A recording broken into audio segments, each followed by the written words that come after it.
A força política e o poder do presidente da Câmara dos Deputados, Rodrigo Maia, estão chamando a atenção após o embate com o governo federal. E esse é o tema do nosso quadro Direito em Pauta.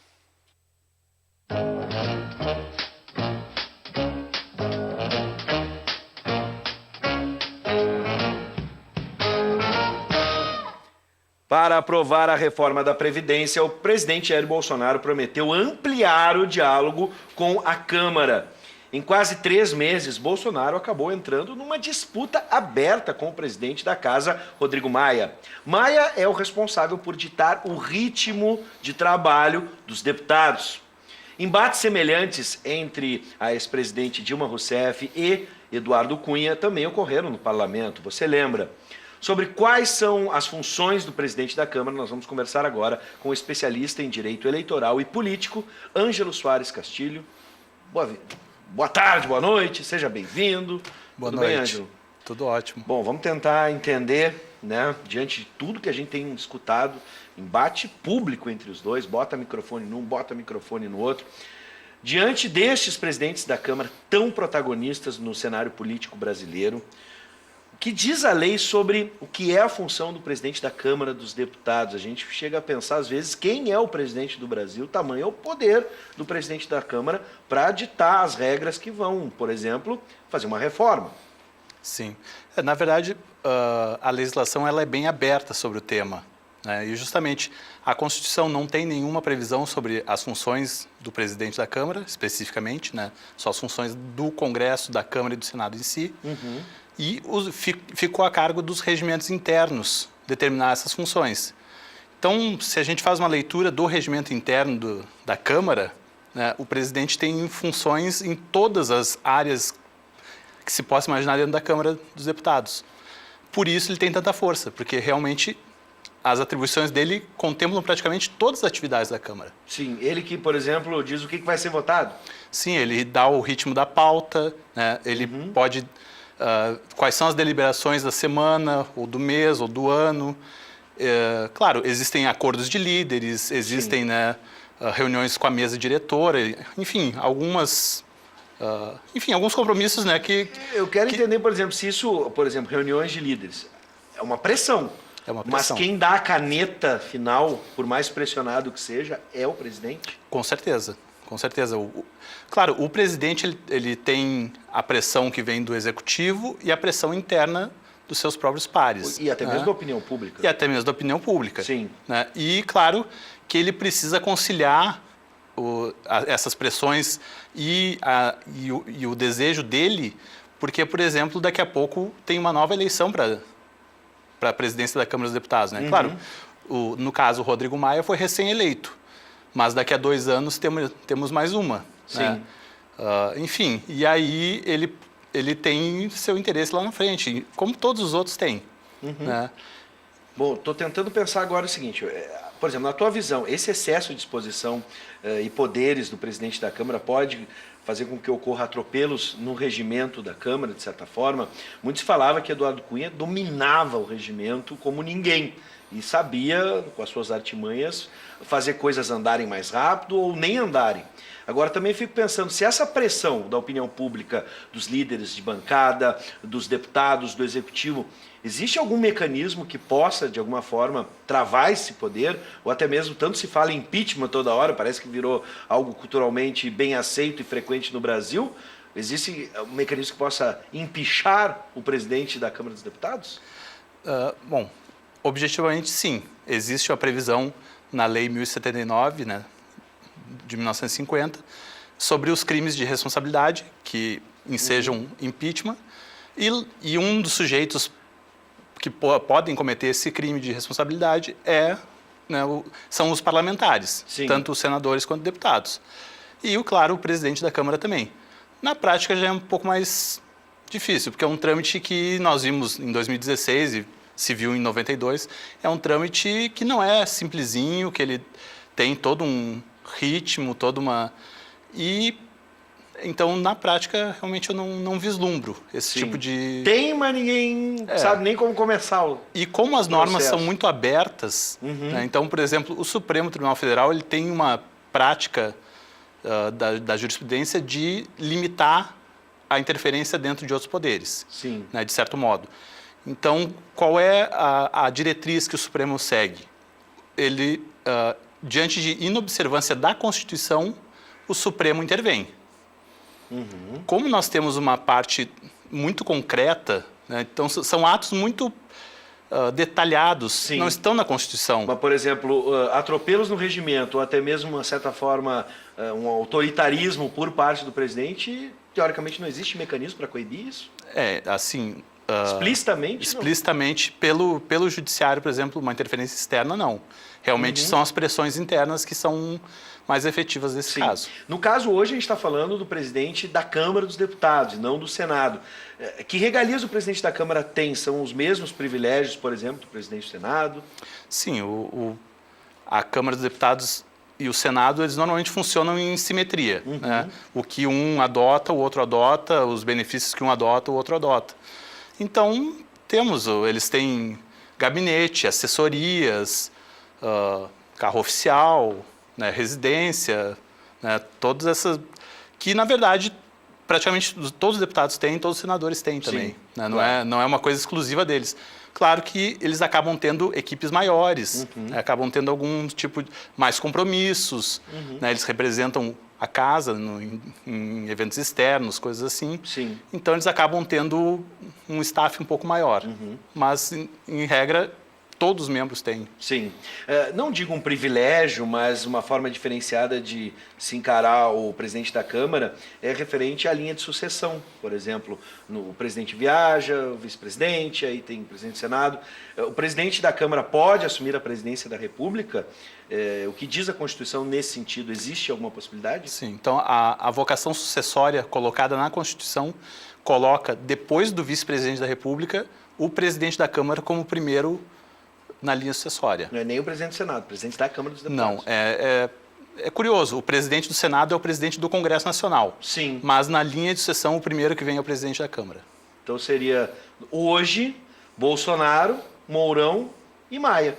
Maia, depois Davi Alcolumbre. Sim. E depois José Dias Toffoli. Para a gente ver a importância, talvez pouca gente saiba.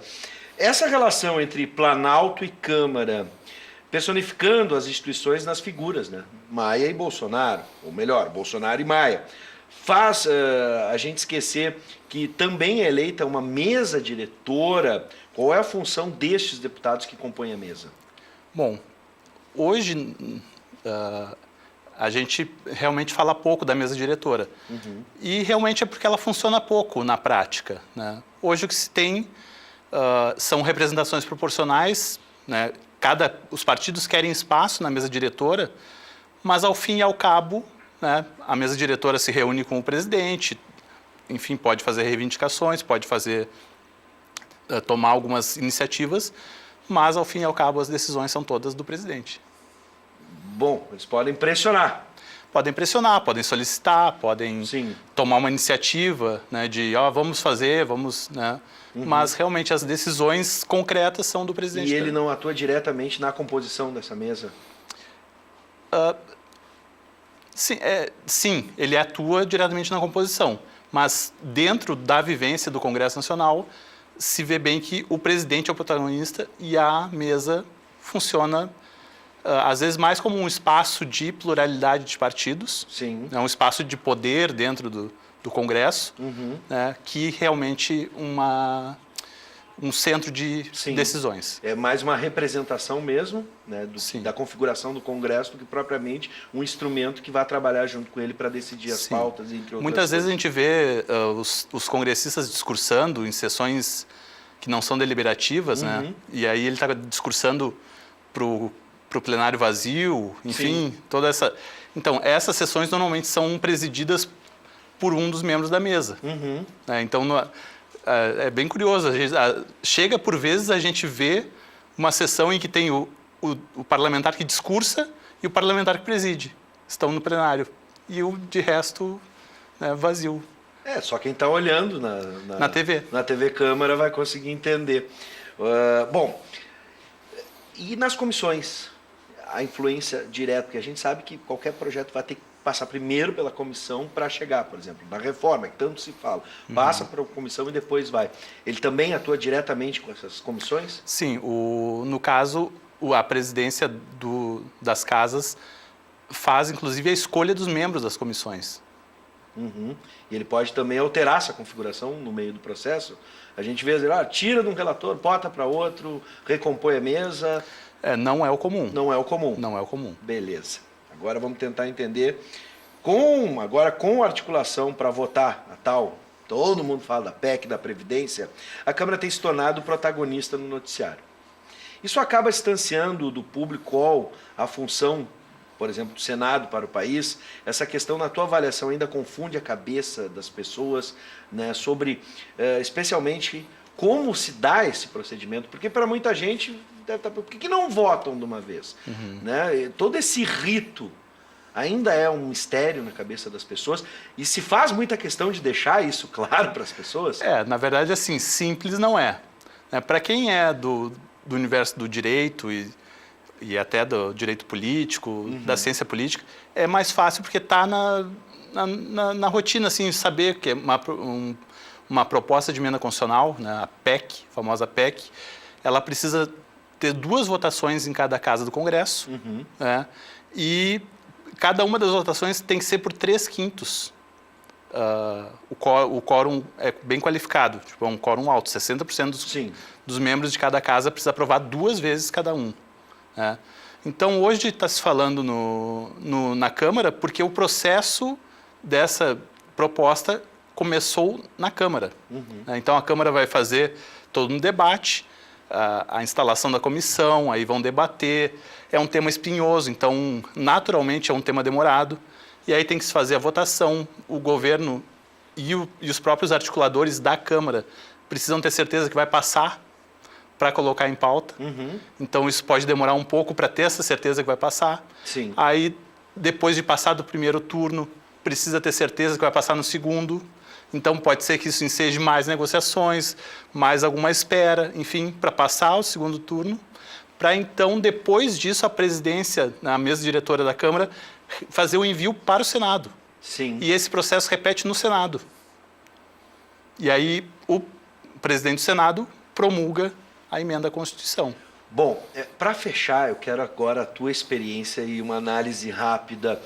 A gente viu Eduardo Cunha dominar o regimento e fazer frente ao presidente da República, Dilma Rousseff. Agora a gente está vendo esse embate no início de governo. O que é fundamental? Eu estou pensando aqui no líder de turma, lembra que a gente escolhia dentro da casa, você no colégio, o líder de turma que vai representar a turma. O que é fundamental para que alguém chegue à presidência da Câmara? Né? É o domínio, o conhecimento do regimento, e aí os deputados, né, olha, esse cara domina, conhece, eu tenho que respeitar para que a coisa ande, ou é como a gente faz os líderes de turma, é o cara mais legal, mais simpático, mais inteligente, para a gente tentar entender por que Rodrigo Maia foi eleito e com ampla, digamos assim, aprovação dos seus colegas no parlamento. Sim. Na verdade, é um conjunto de fatores, é um grande conjunto de fatores. E no caso do Rodrigo Maia, ele tinha uma relevância já, porque ele já foi presidente no último período. Né? Como mudou a legislatura, ele pôde se candidatar novamente. Sim. E, obviamente, que toda essa influência dele durante 2 anos formam um embasamento para que ele tenha uma relevância maior, né, dentro da casa. Porque se celebrou tanto e se disse tanto no início desse período de que estamos fazendo a nova política, aí o presidente é o mesmo da passada. Exatamente, mas inclusive, por mais curioso que possa parecer, surgiram muitos candidatos, pretensos candidatos, enfim. No final do processo, até onde se viu, o Rodrigo Maia era apoiado pelo PT e pelo PSL. Como isso acontece? Esses mistérios é que a gente tem que tentar entender da política brasileira. O que pesou ali, na tua opinião?